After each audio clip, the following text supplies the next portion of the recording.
Hello everyone. My topic for today is quantitative data analysis, hypothesis testing in chapter 15. First, the introduction. In chapter 5, we discuss the steps in hypothesis development and testing. These steps are state the null and the alternate hypothesis, determine the level of significance desired, choose the appropriate statistical test depending on the type of scales that have been used. See if the output results from computer analysis indicate that the significance level is met. When the resultant value is higher than the critical value, the null hypothesis is rejected and the alternate accepted. If the calculated value is less than the critical value, the null hypothesis is accepted and the alternate hypothesis is rejected. In this chapter 15, we discuss hypothesis testing. It's a form of statistical interference that uses data from a sample to draw conclusions about a population parameter or a population probability distribution. It is also a systematic procedure for deciding whether the results of a research study support a particular theory which apply to a population. First, we will pay attention to the type 1 errors, type 2 errors, and statistical power. There are two kinds of errors classified as type 1 errors and type 2 errors. A type 1 errors, also referred to as alpha or false positive, is the probability of rejecting the null hypothesis when it is actually true. A type 1 error would occur if we concluded based on the data that burnout affect intention to live when, in fact, it does not. The probability of type 1 error, also known as the significance level, is determined by the researcher. A type 2 error, also referred to as beta, is the probability of failing to reject the null hypothesis given that the alternate hypothesis is actually true. The probability of type 2 error is inversely related to the probability of the type 1 error. The smaller the risk of one of these types of error, the higher the risk of the other type of error. Here are the samples of type 1 and type 2 errors. First sample is type 1 error alpha, type 2 error beta is the name. Type 1 error alpha, producer risk significance level.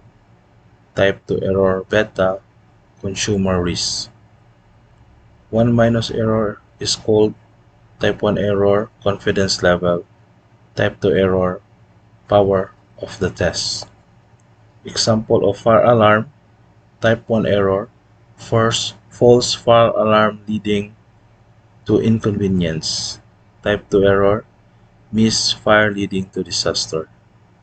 Effect on process, type 1 error, unnecessary cost increase due to frequent changes. Type 2 error, defect may be produced. Control method, type 1 error, usually fixed at a predetermined level, 1%, 5%, or 10%. Type 2 error, usually controlled to less than 10% by appropriate sample size. Simple definition, innocent declared as guilty, and type 2 error, guilty declared as innocent. And obviously, the second example of type 1 error and type 2 error. And the third important concept in hypothesis testing is statistical power or just power. Is the probability of correctly rejecting the null hypothesis. In other words, power is the probability that statistical Significance will be indicated if it is present.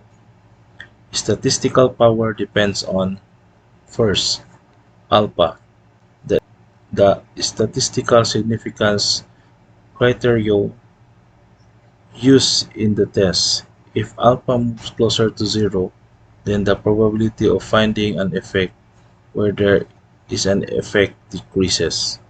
This implies that the lower the alpha, the lower the power.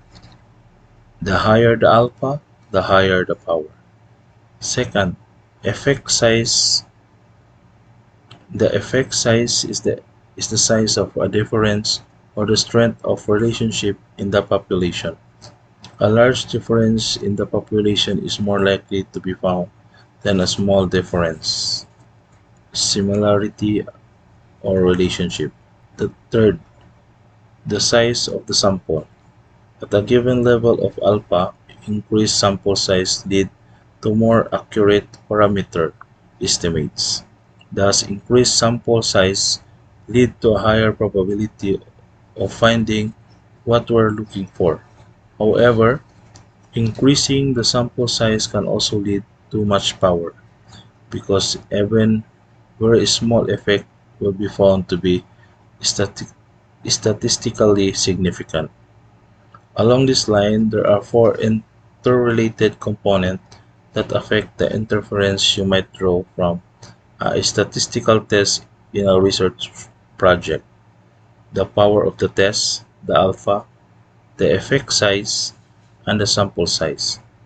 Given the value of any three of these components, it is thus possible to calculate the value of the fourth.